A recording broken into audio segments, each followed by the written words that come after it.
अध्याय 12 अंत में। अपने पिता की कहानी सुनने के बाद मेरे मन में उनके प्रति जो कुछ भी शंकाएं थी वो सब दूर हो गई थी। अब मुझे उनके प्रति कोई भी गुस्सा नहीं था। उस दिन के बाद जितने दिन भी मैं वहां रही, अपने पिता के साथ उनके घर में रही। मेरे पिताजी ने मेरा परिचय मेरे बाकी के परिवार से करवाया। मैं वहां अपने दादा दादी और चाचा चाची को मिलकर बहुत खुश हुई। उन्होंने भी मेरा स्वागत बहुत जोश के साथ किया। अपने भाई बहनों और परिवार के साथ रहने में कितना मजा आता है कि मैंने उस दिन जाना। मेरे जीवन में पिता की कमी पूरी हो चुकी थी।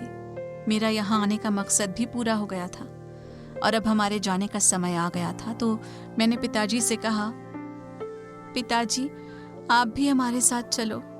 नहीं बेटा, मैं वहां नहीं जा सकता। लेकिन क्यों पिताजी? मैं अपनी दुनिया में ठीक हूँ। यहाँ मेरा एक नाम है जिस नाम की सभी लोग इज्जत करते हैं। वो नाम जिसको बनाने में मैंने अपनी सारी जिंदगी लगा दी। शहर में मेरी जान पहचान है।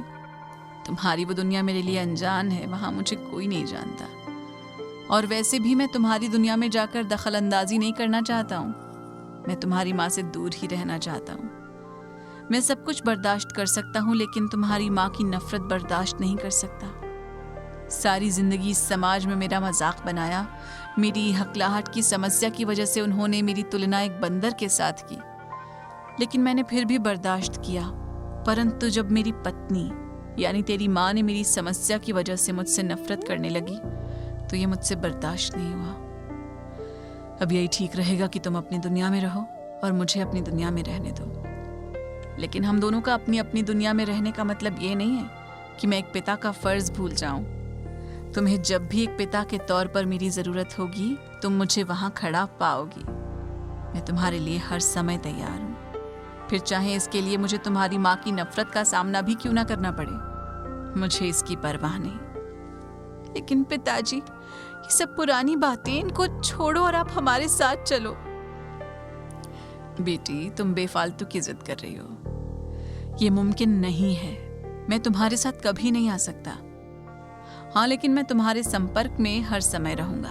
तुम्हें जब भी मुझसे मिलने का दिल करेगा मैं तुम्हारे पास तुम्हें मिलने आ जाऊंगा। मैंने पिताजी को बहुत समझाया लेकिन उन्होंने मेरी एक न सुनी और मेरे साथ जाने की जिद को ठुकरा दिया। और उन्होंने साथ में ये भी कहा कि वो अपनी माँ को मेरे बारे में बिल्कुल न बताएं, क्योंकि वो नहीं चाहते ताकि मेरी माँ को पता चले कि मेरी उनसे मुलाकात हो गई है। इसके पीछे की वजह तो मैं बिल्कुल नहीं जानती और ना ही मैंने जानने की कोशिश की। हम अपने घर वापस आ चुके थे। सिया की हकलाहट की समस्या लगभग खत्म हो चुकी थी और वो पहले से ज्यादा आत्मविश्वास से सभी के साथ बातें कर रही थी। उसके इस नए जीवन से उसके माता पिता भी बहुत खुश थे। उसकी जिंदगी पहले से कहीं बेहतर हो चुकी थी। वो अपने साथ साथ दूसरों की हकलाहट की समस्या भी हल करने लग गई थी। उसने अपनी हकलाहट की समस्या और इस समस्या के कारण उसको अपनी जिंदगी में किन किन समस्याओं का सामना करना पड़ा और इसके साथ उसने अपनी समस्या पर काबू कैसे पाया, इस विषय पर एक कहानी लिखी। सिया की इस कहानी की चारों तरफ बहुत तारीफ हुई। सिया बहुत खुश थी और उसको खुश देखकर उसकी बगिया में लगे हुए फूल पहले से ज्यादा खुश नजर आने लग गए थे।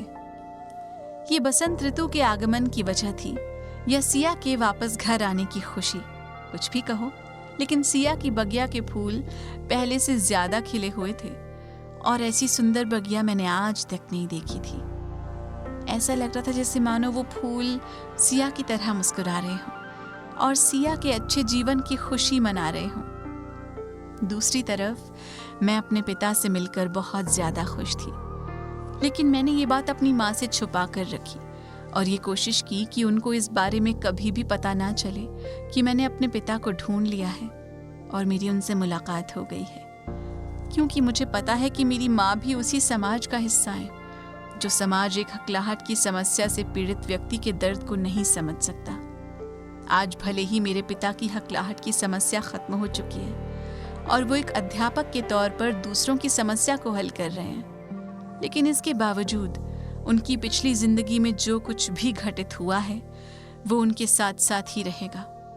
यानी कि उनका चरित्र इस समाज में एक अबू यानी कि एक बंदर का ही रहेगा।